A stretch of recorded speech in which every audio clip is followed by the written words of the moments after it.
My father was in the Navy for 30 years. I was in the Navy for 20 years because nobody teaches you to decrease student debt. If someone teaches you how to survive a war. Have some PTSD? Years and years and years, of therapy and counseling and that sort of thing. Their mind is still there. I mean, their body's here, but their mind is still there because it's like a flood of fear and anxiety and all that coming back. And you have that flush into your body, which is what you needed in order to perform your job. And now... Hello and welcome to another episode of Cosmic Chats. Here we have the wonderful MikeMacFarland, also known as Heavy Metal Dad Comic. We're going to talk today, though, about his time in the military, coping with PTSD, also being a military brat himself, and how, with the help of therapy and inward work, he's been able to transition dealing with PTSD into now bringing laughter to others with comedy. So let's get started. So let's get into the first question. How would you describe the taste of a banana to someone who's never eaten one?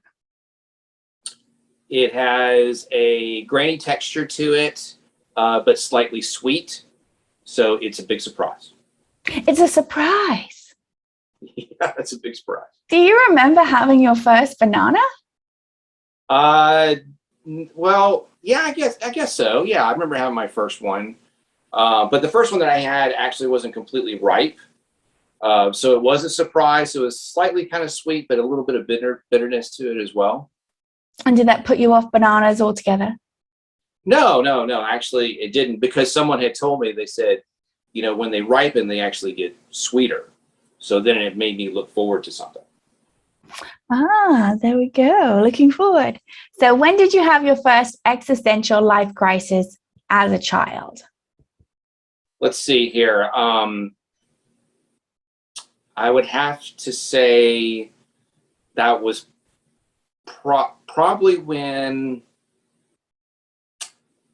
I fell down in the driveway. And how old were you? Yeah. I was only like 5. Fell down in the driveway, but it seems like such a big deal because you're experiencing pain for the first time, or first time that you actually can remember.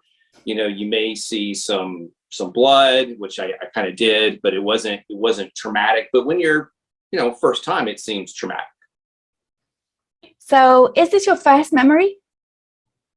Yes. Okay. So often the first memories are initiated by some trauma.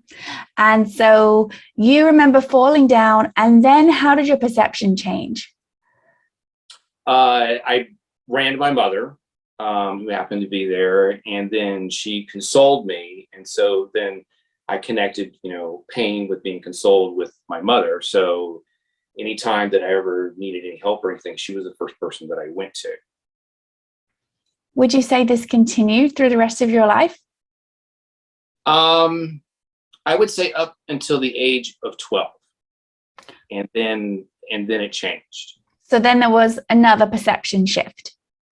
Yes. So the perception shift changed over to my friends because I was spending more time with them. So they were the source of resource if you were in pain? Yes, whether it was physical or whether it was emotional, and a lot of that was connected through sports. So I was in sports when I was younger, but my parents were always there at the games, and so I would connect with them. But as I got older, I would go to the sports games with friends. My parents wouldn't go, so then I was connected more to my friends. Did you feel a loss that your parents weren't there, or was it a natural transition? I think at first it seems a little odd because you look on the sidelines for your parents and they're not there. But as you do something more and more, it becomes more natural. So the shock value diminished. Now, were they not there for any, was there any turbulence in the household? No, there wasn't any turbulence in the household or anything like that. It's just that it became where when I became 12, I'd say going on 12, and then you going into your teenage years, you really want to be more independent. And you enjoy hanging out with your friends, and you start to kind of pull away from your parents, and not in a bad way, just that you're more in a social realm by yourself with your friends. And how did you find your friends to be? Were they reliable people that even to this day you're in contact with? Actually, there's always a mixed bag of friends. So you have some that are reliable, because I think that you connect more on the same personality base. And then you have some that kind of come and go, but they serve a different purpose. But I would say I really didn't have the same friends all the way through the teenage years because I grew up in a military family. And so, my friends base was always changing. And as I got older, my friend circle became smaller and smaller and almost non-existent. Now, you were moving because your parents were posted at different stations, correct? Correct. Yeah, my father was in the Navy for 30 years, and we moved all around the world. So I spent my junior high years in Yokosuka, Japan. Left from there, then we went to a small town in Illinois, which was about 2.5 hours south of Chicago. And so, a small town it's such a traumatic difference from living in Japan, where you can go to Tokyo, which was only an hour and a half away from where we were living at, one of the most populous cities in the world, to go to a small town is quite a traumatic difference. And I think a lot of that played too in why my friend circle kind of diminished, because I wasn't able to connect with people that had grown up in one town and weren't exposed to such, different things. So did you find, so let's just sort of get a point of reference here. From elementary school to the high school, how many times did you move? Let's see here. I was in California for a while. Then we were in Illinois. We left Illinois, went to Alabama, went to Japan, back to Illinois. I would say over the period of time, it was about 4 or 5 times we moved. 4 or 5 times that you moved. And where was the longest stint you stayed? That would be in Illinois. It was a small town called Paxton. And I'd say the closest reference to a town would be Champaign, Illinois, where the U of I is. So I was there for about 3.5 years.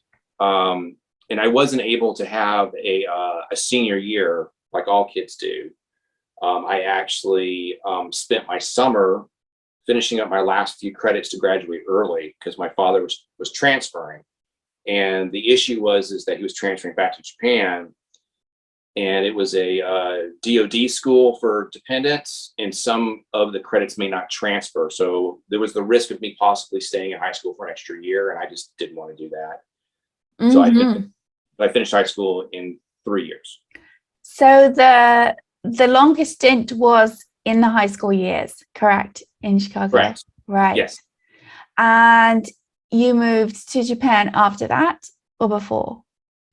Before that. So I spent my junior high years in Japan, and then my high school years, 3 years of that in that small town Paxton. Mm-hmm.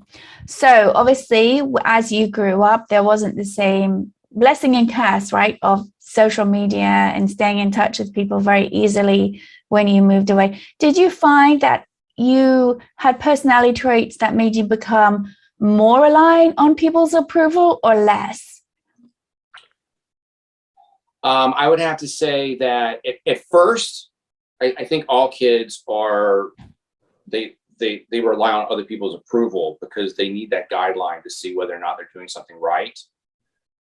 Especially when it comes to high school and junior high. I mean, you so dearly want to be accepted.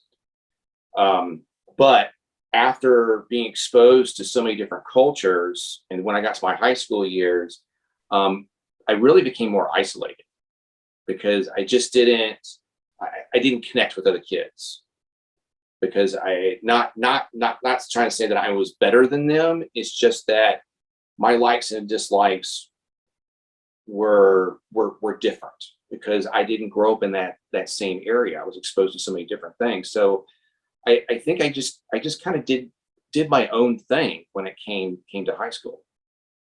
Now, with other military children? You were obviously not going to schools with other military children, correct? In junior high, I was, because the school was on the base, because it was in Japan. But all the other schools, no. So did you think that when you were on the base in Japan, that was probably the most comfortable you felt? Yes, I would definitely say that was probably the most comfortable, because everyone's kind of going through the same thing. Exactly. And after you came out and you graduated from high school, were you too envisioning yourself going into the military? That's a funny question. I went, yeah, yeah, it's kind of a funny question. I was actually, first of all, I wasn't very focused, and I didn't know what I wanted to do. So I would say I was pretty lost. But the one thing that really terrified me was accumulating a lot of student debt, but not going to war, because nobody teaches you to decrease student debt, but someone teaches you how to survive a war. So I went into the Navy because of, well, wanting to help me afford school, but it was kind of the one thing that I knew, because I'd been exposed to it my whole life. And how long did you serve in the Navy? My father actually signed me up when I was 17, because I couldn't sign up myself. And so how long? I was in the Navy for 20 years. 20 years. Okay, that's a stint in itself. Now, Yeah. As you had experienced as a child moving around, and you have your own children, did you want to change anything or help better their experience?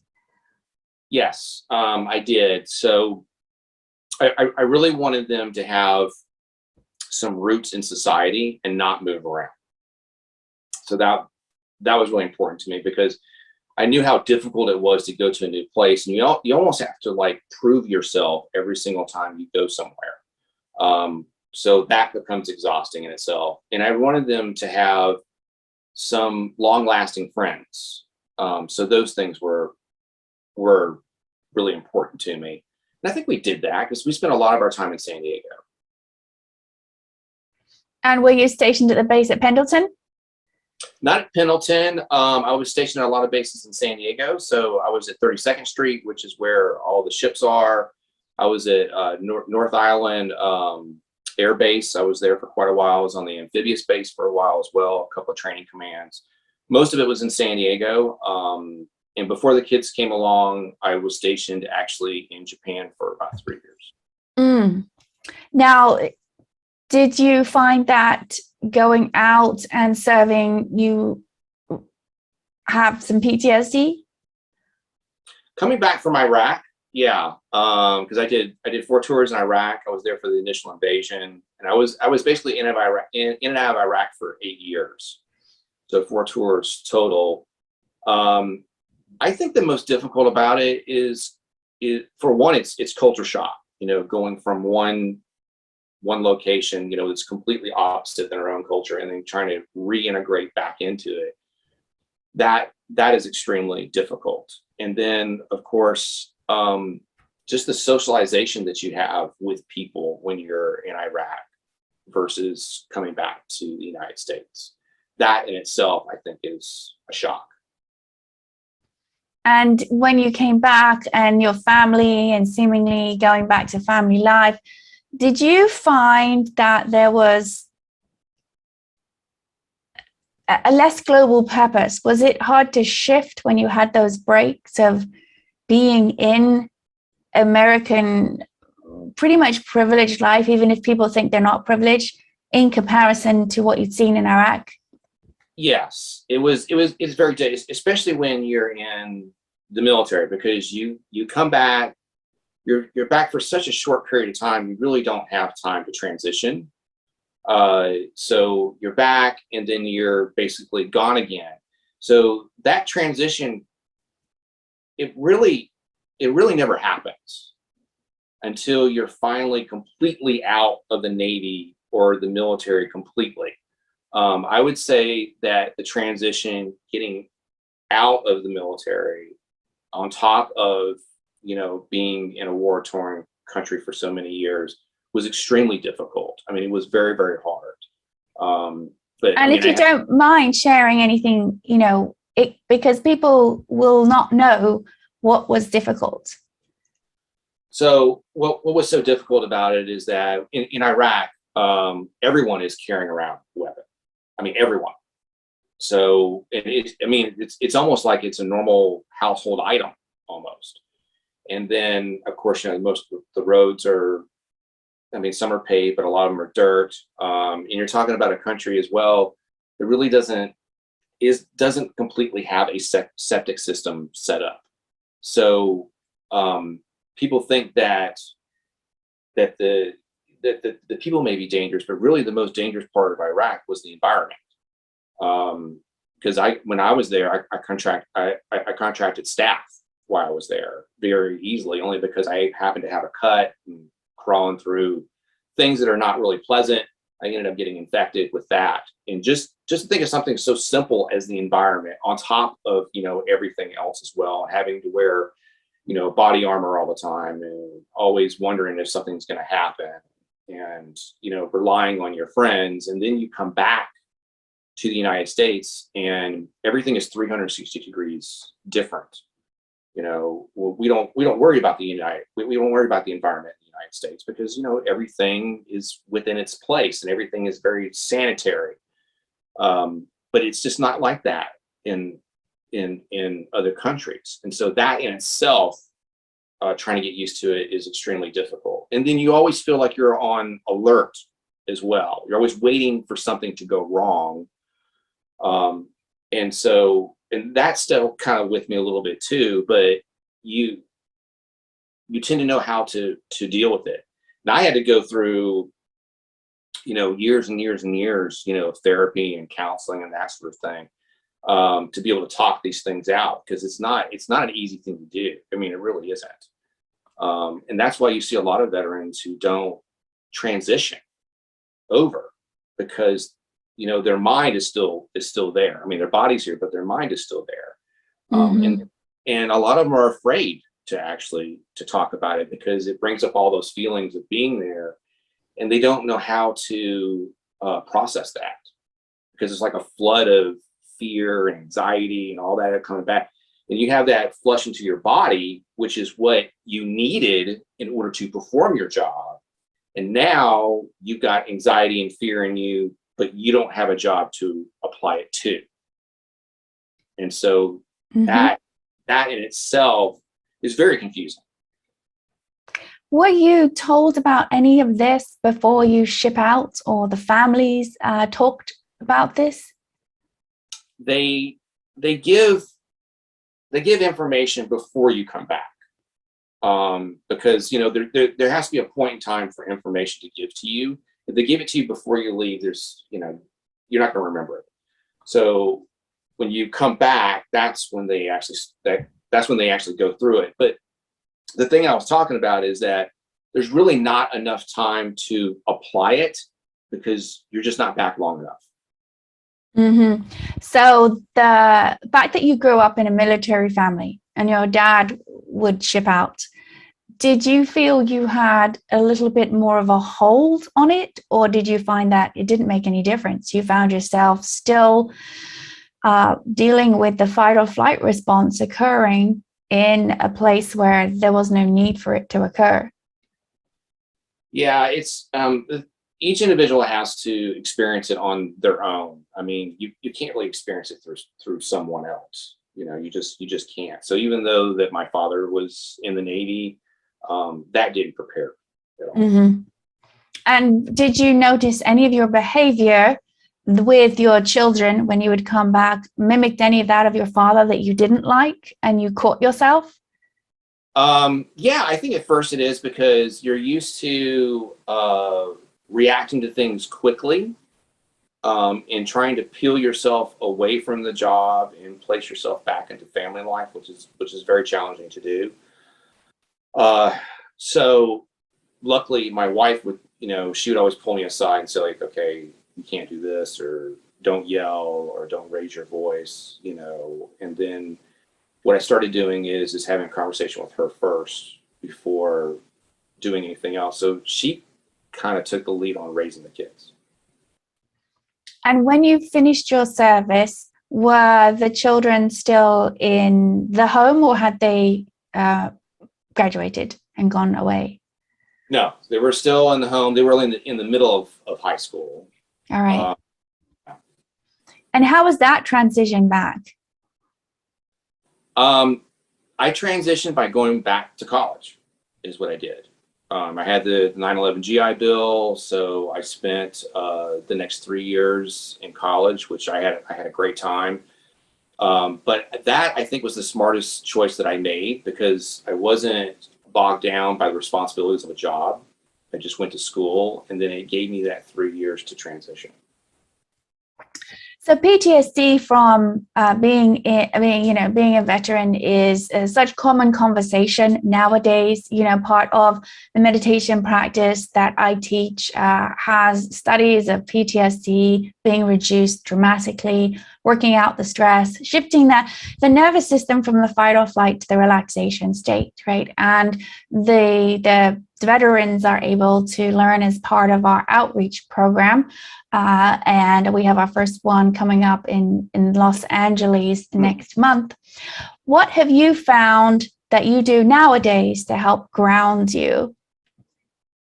Well, I do listen to the meditation music on YouTube through my headphones. I like to start off my day doing that just for a little bit of time, not long, probably like 5 or 10 minutes.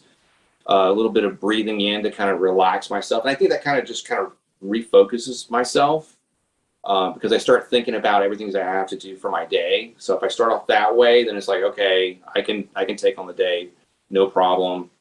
And then I generally do it at night as well, because at night I find myself kind of wound up from the day and not knowing how to kind of unwind myself. So I'll listen to it, but I don't have like a specific amount of time that I listen to it. It's just usually until I kind of fall asleep. Mm-hmm. So if anyone is curious about the practice that we teach that helps get that nervous system moving from fight or flight to the restorative and relaxation state, you can check it out on our ebook, which is free currently, Vedic Meditation Stories. And it is the only publication at this moment globally that has true stories from individuals, and it's all in their own words. So we wanted to make sure their voice was truly heard. You can probably see that. The link is down in the description, where we also have, if you like the chat and you feel like sharing it, we appreciate that, and subscribing. It's important to have conversations about PTSD and how people can help themselves. There's no shame with having it and outreaching. And what would you say as yourself now to your younger self going through that process? Is there any element of advice that you would give yourself with coping from the transition? I would say not to ignore the symptoms, and not, because I did do that, and to tell yourself that it's not going to go away by itself. And the longer that you wait, the worse that it gets. And it's more difficult to basically, learn how to cope with those things. And did you find that it was a demise in your marital life? It was, especially when, you're trying to communicate. You can't communicate the same way that you do to, your brothers and sisters, in the military, that you can to your wife. But that becomes such embedded in you, and then it comes out without you even thinking. And then it comes out so quickly that you don't even realize that you're doing it. So yeah, that played a huge part in it as well. And then your reactions, you don't realize how you're reacting, because it just seems so normal to you. Correct. And if you were to say anything to someone who is younger and signing up for the military, what advice would you give them in regards to PTSD probably going to happen? Just realize that it will happen, and that whether or not you see the symptoms, it's best to communicate to your spouse or to your friends about what bothered you or what was uncomfortable for you while you were deployed, because if you just keep that inside, it's going to come out somewhere, and it usually comes out at the worst possible time. It comes out when the system is even more stressed. So if there is a trigger point that causes deeper stress, then there's going to be that reaction, that fight or flight response. And absolutely, anyone running on when the adrenals are high and the fight or flight response is continuing over a period of time, to bring the nervous system down from that, that's a whole retraining. Because now you've changed normal. That's normal. Right. And so the mind, the system, is looking for something to fill that. We call that ever repeating samskara from our Vedic knowledge, which is where we get our word scar from. Right. So there's a scar because it's deeply imprinted into the nervous system. That's what's going to. And if we start to move that out, well, then what's going to fill it? And this is where tools like meditation can help dramatically to bring that system from fight or flight into the restorative. And then as that happens over time, the system doesn't peak up so high and go down so low with that. And I would like to ask you, what would you like to leave the world as the imprint of Mike? I think I'd like to leave the world laughing. I would like them to be able to see my experiences and enjoy them through the jokes that I make, but never have to experience those things for real. Being able to have hindsight and humor through hindsight. And maybe educate a little bit at the same time. Yeah, I think that's better. Well, I want to thank you so much for joining us, Mike. And if you need any PTSD resources or you're watching this, we have links in the description. Please investigate even a meditation practice, get that ebook, find out what resources there are. Please take advantage. And of course, you can always find the information on Mike himself with what comedy he is up to and how he's beginning to change the vibration of the world through laughter and wisdom of having lived through serving. And of course, thank you for all that you have done. We will see you soon on the next Cosmic Chat.